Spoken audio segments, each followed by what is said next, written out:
할렐루야, 반갑습니다, 성도 여러분. 오늘 또 하나님의 말씀을 사모하시는 성도 여러분들에게 말씀의 은혜가 충만한 또 복된 시간 될 수 있기를 주님의 이름으로 축복합니다. 오늘 우리가 함께 묵상하는 하나님의 말씀은 누가복음 7장 1절부터 17절까지 말씀입니다. 오늘의 성경은 로마의 백부장의 종을 고쳐주신 일과 나인성 과부의 아들을 되살리신 일을 소개하고 있습니다. 1절부터 10절은 예수님이 로마의 백부장의 종을 죽을 병에서 고쳐주시는 사건을 소개하고 있습니다. 누가는 이 사건을 기술함에 있어서 이 백부장을 무명으로 남겨두고 심지어 사건의 중심에 세우지도 않습니다. 예수님 또한 이 사람의 부탁을 받아 그의 종을 고치러 가시는 길에 왜 그를 고치시려는지 전혀 언급하지 않습니다. 이런 사실은 누가가 이 사건을 기록한 이유에서 보면 백부장의 정확한 정체나 또 병든 종을 고치시려는 예수님의 동기 등등이 전혀 중요하지 않다는 것을 보여주는 것이지요. 누가는 이 사건에서 예수님이 병자를 고치는 능력이 있으신 것도 강조하지 않습니다. 이미 앞에서 예수님이 모든 병자를 고치신 것이 언급되어 있기 때문에 예수님께는 그저 또 한 명의 병자를 고쳐주신 일에 지나지 않다는 것입니다. 누가는 이처럼 우리의 주의력을 전혀 흐트러뜨리지 않은 채 고스란히 모아서 백부장의 믿음에 집중하게 하십니다. 이 백부장은 자신의 종을 살리고자 한 것에서부터 특별한 사람이라 할 수 있습니다. 그는 정복국의 장교로서 피정복민 위에 있는 사람이었습니다. 그런 사람이 자기 종을 살려보겠다고 피정복민들 중에 한 명에 지나지 않는 예수님께 가버나움의 장로들을 보내면서까지 자기의 종을 고쳐주시기를 청합니다. 그는 종마저도 인격적으로 대우하고 귀히 여기는 마음을 가졌다는 것을 보여줬고, 한 인간을 살리기 위해서라면 피정복민이라도 능력이 있다면 기꺼이 그를 존귀히 여겨 부탁할 줄 아는 겸손한 사람이었습니다. 그는 또 자기 나라가 정복하고 있는 피정복민들을 사랑했고, 그의 사랑은 그들을 위하여 회당을 지어주기까지 한 것으로서 증명되기도 했습니다. 예수님은 장로들이 전한 말씀을 들으시고 그 백부장의 집으로 가십니다. 이는 3절 말씀처럼 그 백부장이 오셔서 그의 종을 구해 주시기를 청한 것 때문이었습니다. 그런데 예수님이 이 사람의 집에 가까이 이르렀을 때 백부장은 이번에는 자기의 벗들을 보내셔서 더욱 낮추면서 집에 오실 것도 없이 그냥 말씀만 하셔도 종이 나을 것을 믿는다는 말씀을 전합니다. 백부장은 예수님을 가리켜 주여 이렇게 부르는 것을 주저하지 않습니다. 이것은 다른 로마 시민이 들었다면 기함을 금치 못할 일입니다. 정복국의 고위 장교가 피정복민에게 주라는 호칭을 사용한다는 것은 그만큼 이례적인 일이지요. 그가 예수님을 주여라고 부른 것이 그저 예수님을 존중하는 표현인지 아니면 정말로 예수님을 주님으로 여기고 자신은 그 앞에 더욱 낮추는 것인지 궁금하지 않습니까? 이 궁금증은 바로 이어지는 백부장의 말에서 쉽게 해소됩니다. 그는 먼저 예수님이 자기 집에 들어오시는 것을 감당하지 못하겠다고 전합니다. 오시라고 할 때는 언제이고 집에 거의 도착했더니 들어오시지 말라고 하고 있습니다. 이것은 자칫 농간처럼 여겨질 수 있으나 그는 예수님이 자기 집에 오시는 것도 감당할 수 없고 그렇기에 자신이 예수님 앞에 나아가는 것도 감당하지 못할 정도라고 아뢰입니다. 이것은 단순히 예수님을 자기 집에 들이지 않기 위해 지어내는 핑계가 아니었습니다. 이는 맨 처음 그의 보냄을 받은 가버나움 장로들이 그를 가리켜 이 일을 하시는 것이 이 사람에게는 합당하니이다. 이렇게 아뢰면서 그를 높였던 데 반해서 이 사람은 예수님 앞에서 자신을 바짝 낮추고 있는 것이지요. 7절은 내가 죽게 나아가기도 감당하지 못할 줄을 알았나이다. 이렇게 번역했는데 이것은 헬라어 원어의 의미를 충분히 살리지 못했습니다. 결코 나 스스로는 당신께 나아갈 만한 존재로 생각하지 않습니다. 이렇게 번역하는 것이 더 원어의 맛을 제대로 살린 번역입니다. 결코 주님 앞에 나갈 만한 그런 존재로 나 스스로를 생각해 보지 않았습니다. 그럴 정도로 이 사람은 자신을 낮춘 것이지요. 그는 그토록 존숭받을 만한 존재가 아니며 오히려 예수님이야말로 존숭받을 만한 분이시고 자신은 마치 세례 요한이 예수님의 신발끈 풀기도 감당치 못하겠다고 고백했던 것처럼 예수님 앞에 감히 설 수도 없을 정도로 예수님에 비하면 비천한 존재라고 진심으로 아뢰는 것입니다. 더 나아가 그는 자신의 이런 태도가 결코 보여주기식의 위선이 아니라는 것을 말씀만 하사 내 하인을 낫게 하소서. 나도 남의 수하에 든 사람이요 내 아래에도 병사가 있으니 이더러 가라 하면 가고 저더러 오라 하면 오고 내 종더러 이것을 하라 하면 하나이다. 이런 말씀을 아뢰므로써 증명해 보이고 있습니다. 그는 계급 사회에 익숙한 사람으로서 명령이 가진 권세를 알고 있었던 것입니다. 그는 예수님의 말씀만으로도 자기 종을 괴롭히는 질병이 확실히 떠날 것을 믿고 있었던 것입니다. 그러니 어찌 예수님께 자기 집에 방문하시는 수고까지 끼칠 수 있었겠습니까? 그저 말씀만으로도 충분히 자기의 종을 고치실 수 있는 주님이신데 말이죠. 백부장은 예수님의 말씀을 권세 있는 명령으로 받아들였던 것입니다. 이는 우리에게도 매우 중요합니다. 영원하신 삼위 하나님의 말씀은 그분에게서 창조된 우리 피조물들에게는 어떤 말씀일지라도 명령이 될 수밖에 없습니다. 그 말씀 한마디 한마디가 영원하신 하나님의 권세와 능력과 지혜를 담고 있기 때문입니다. 말씀이 곧 하나님이시라고 하지 않았습니까? 그 말씀에 담긴 하나님의 무게를 우리가 어떻게 가벼이 여길 수 있겠습니까?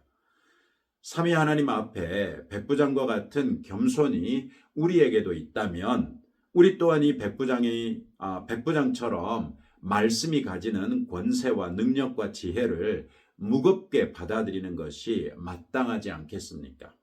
말씀을 대하는 우리들의 태도를 스스로 되돌아보십시다.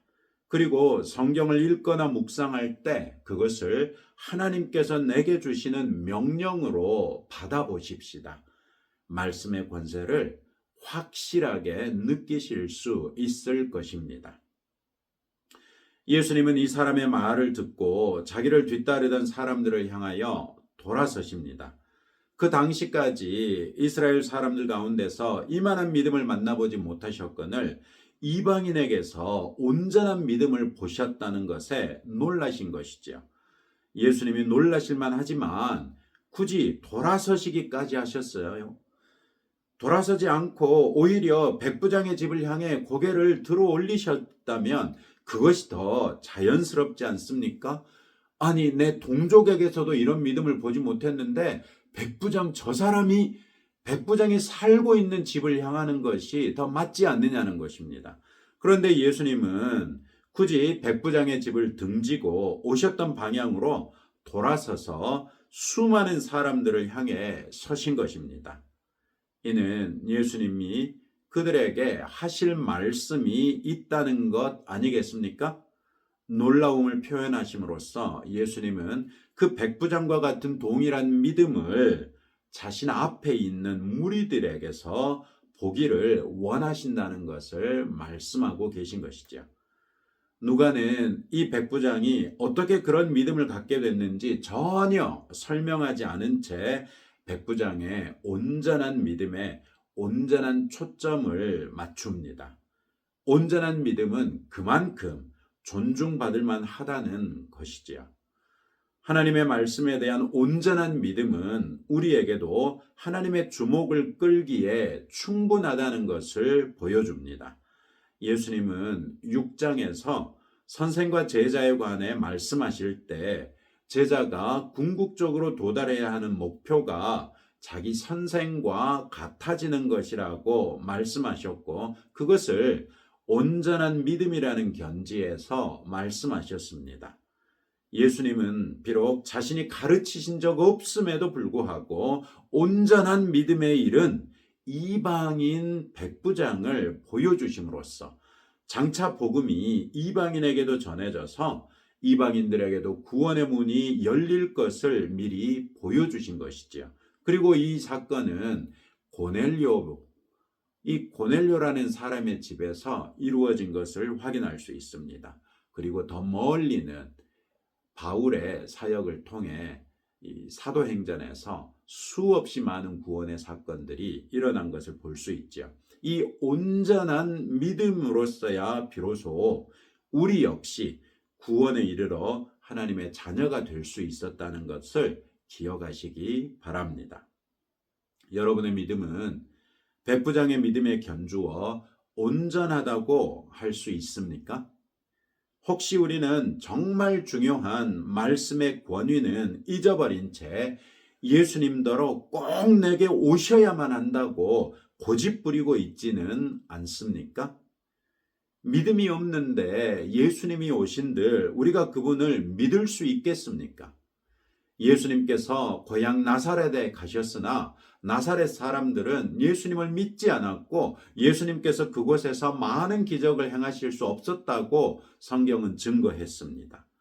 예수님이 수많은 사람들 앞에서 기사와 이적을 행하시면서 하나님의 나라를 선포하셨지만 제사장들과 바리새인들과 서기관들과 사두개인들과 장로 등 수많은 사람들이 여전히 예수님을 믿지 않았던 것을 기억하시기 바랍니다. 뿐만 아니라 심지어 그분을 죽이기까지 했지 않았습니까? 예수님이 내게 오시는 것이 중요한 것이 아니라 내게 예수님과 그분의 말씀 앞에 겸손한 모습이 있는가, 또 나는 그분과 그분의 말씀의 권세를 온전히 믿는가가 훨씬 더 중요하다는 것을 잊지 마시기 바랍니다. 온전한 믿음의 하나님의 자녀가 되시기를 축복합니다. 11절부터 17절에서 예수님은 가버나움에서 나인성이라는 곳으로 이동하십니다. 나인성의 성문에 가까이 이르렀을 때 장례 행렬을 만나시죠. 한 과부의 독자가 죽어 그를 장사 지내려는 사람들이었습니다. 예수님은 그 과부의 슬픔을 보셨고 그 관에 손을 대시며 청년아, 내가 네게 말하노니 일어나라, 이렇게 말씀하셨습니다. 이 말씀은 전혀 그 말씀을 들을 수 없었던 완벽하게 죽어서 장례 지내려고 했던 그 죽은 사람에게 하신 말씀이었습니다. 여기에서 청년으로 번역된 단어는 사춘기 이후 결혼하기 전까지의 남자를 가리키는 표현이 사용됐습니다. 놀랍게도 죽었던 자가 일어나 앉고 말도 합니다. 그리고 예수님은 되살아난 아들을 그 어머니에게 주셨다고 성경은 기록하고 있습니다. 이는 마치 엘리야 선지자가 사르밧 과부의 아들을 살린 후에 그 아들을 그 어머니에게 주었던 사건을 상기시킵니다. 실제로 구약 성경을 헬라어로 번역했던 70인경 성경에서는 열왕기상 17장 23절의 이 표현을 오늘의 성경 15절의 표현과 정확하게 동일하게 번역하고 있습니다. 그러니 엘리야 선지자를 사모하고 기다리고 있던 당시 유대인들에게 예수님이 죽은 사람을 살리신 것은 엘리야와 같은 큰 선지자가 그들 가운데 일어난 것으로 인정할 수밖에 없었던 것이죠. 다만 그들이 알지 못했던 것은 예수님은 그저 선지자 중에 한 분이 아니라 하나님의 아들이시며 우리의 영원한 구원자이시요 주님이시라는 사실이죠. 이런 예수님에 대한 소문이 퍼지는 것은 당연한 일이었습니다. 누가는 죽었던 청년이 예수님의 명령에 일어나 앉고 말도 했다고 전합니다. 이는 죽었던 사람이 완전히 살아난 것을 말하지요.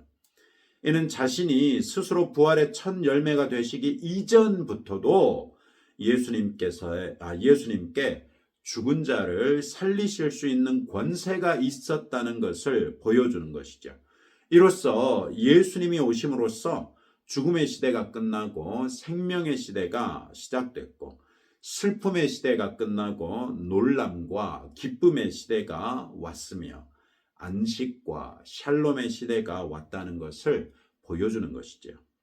예수님은 참으로 우리를 죄악의 영원한 죽음으로부터 살리셨습니다. 사망의 음침한 골짜기로부터 푸른 초장과 잔잔한 물가로 우리를 인도하셨습니다. 간고의 시대로부터 건져내셔서 안식과 샬롬을 주셨습니다. 할렐루야. 그리스도 예수 안에서 우리에게 보장된 생명, 기쁨, 안식, 샬롬, 이것들을 풍성하게 누리시는 성도들이 되십시다. 바로 그 풍성한 삶을 위하여 예수님께서 오셨다고 요한복음 10장에서 말씀하셨던 것 기억하시기 바랍니다. 오늘 또 이런 말씀을 붙들고 다음과 같이 함께 기도하겠습니다.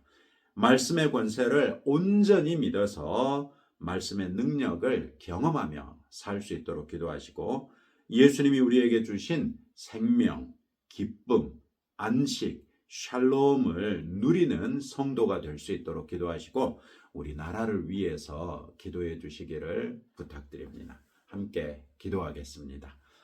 하나님 아버지, 감사합니다. 오늘 예수님께서 온전한 믿음을 보시고 놀라셨던 것을 우리도 알게 됩니다. 우리도 온전한 믿음으로써 예수님을 놀래킬 수 있는 온전한 믿음의 사람이 될 수 있기를 소망합니다. 말씀의 권세를 온전히 믿음으로써 말씀의 능력을 매일 경험하며 살 수 있도록 은혜를 베풀어 주시고, 우리 스스로를 부인하며 오직 하나님의 살아계심을 온전하게 신뢰하는 믿음의 사람 되게 하옵소서. 예수님께서 우리에게 허락해 주신 생명, 기쁨, 안식, 샬롬을 날마다 우리가 누리며 살지인데 우리가 얼마나 행복하게 살 수 있을지 소망하게 됩니다. 주님, 그리스도 예수께서 십자가에 죽으시며 우리에게 보장해 주신 것들이오매 우리가 주 예수 그리스도 안에 있는 생명과 기쁨과 안식과 샬롬을 늘 누리며 생활하게 하시며 그와 같은 것들을 널리 전파함으로 이 땅에 하나님의 나라를 확장하는 주의 자녀 되게 하옵소서. 주님, 이제 헌재에서 대통령 탄핵에 관한 모든 심리를 마쳤습니다. 이제 재판관들의 평의를 거쳐서 최종 결정을 발표할 것입니다. 마지막 순간까지 하나님께서 우리 대한민국을 붙들어 주시고 우리 국민들에게 긍휼과 자비를 더하여 주시기를 원합니다. 주님, 우리나라 또 우리 한국교회가 아직 주의 나라를 위하여 할 수 있는 일들이 남아 있을진데 우리 한국교회를 불쌍히 여겨주시고 우리가 이 사회를 분열시킨 책임이 있사오매 이제는 한국교회가 먼저 하나로 싸매지게 하시고 교회의 하나됨을 통하여 우리 한국 사회가 점차로 회복되고 치유되어 사랑의 공동체가 될 수 있도록 긍휼과 자비를 더하여 주옵소서. 우리는 할 수 없사오나 주께서 원하시면 무슨 일이든지 하실 수 있는 분이신 줄로 우리의 중심을 다하여 믿사오며 주여 우리를 불쌍히 여겨 주옵소서. 예수님 이름으로 기도합니다. 아멘. 오늘 또 하나님 아버지의 말씀의 능력을 경험하고 승리하는 하루가 되시기를 주님의 이름으로 축복합니다.